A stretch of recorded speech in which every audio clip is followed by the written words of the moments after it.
નમસ્કાર મિત્રો, આજે હું તમને મસ્ત મજાની વાત કરવાનો છું. સમાસની શોર્ટકટ ટ્રીક આપવાનો છું. એક જ મિનિટની અંદર તમને સમાસ કહી દેવાનો છું. આટલા સમાસ ખાસ જોઈ લેજો. બહુ સ્પીડમાં વિડિયો જશે. લાઈક શેર સબસ્ક્રાઇબ બધું તમારી ઉપર, ભણાવવાનું મારી ઉપર. તો એમાં પહેલો જ છે કર્મધારય. કર્મધારયમાં શું કરવાનું મિત્રો ખબર છે? આમાં બે જ વસ્તુ જોવાની ગુજરાતીમાં, વિશેષણ અને વિશેષ્ય.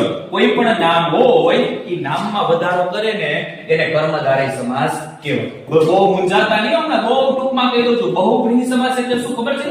જવાબ મળે.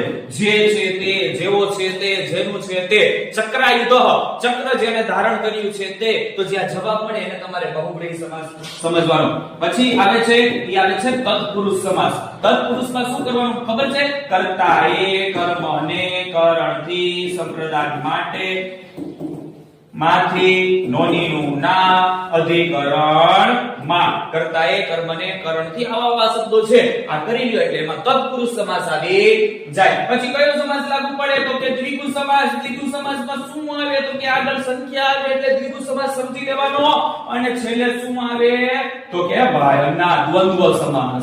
ને દ્વંદ્વ સમાસની અંદર આવે અને અથવા કે. આટલી શોર્ટકટ યાદ રાખી લ્યો. દ્વંદ્વમાં અને કે, દ્વિગુમાં સંખ્યા આવે, તત્પુરુષમાં કર્તા એ, કર્મને, કરણ થી વાળું આવે, બહુવ્રીહીમાં જવાબ મળે અને કર્મધારયની અંદર વિશેષ અને વિશેષણ આવે. તો આવી રીતે મસ્ત મજાના વિડિયો તમારી પાસે લઈને આવીશ. ત્યાં સુધી બધાને થેન્ક યુ. નમો નમઃ. જય હિન્દ. આવજો.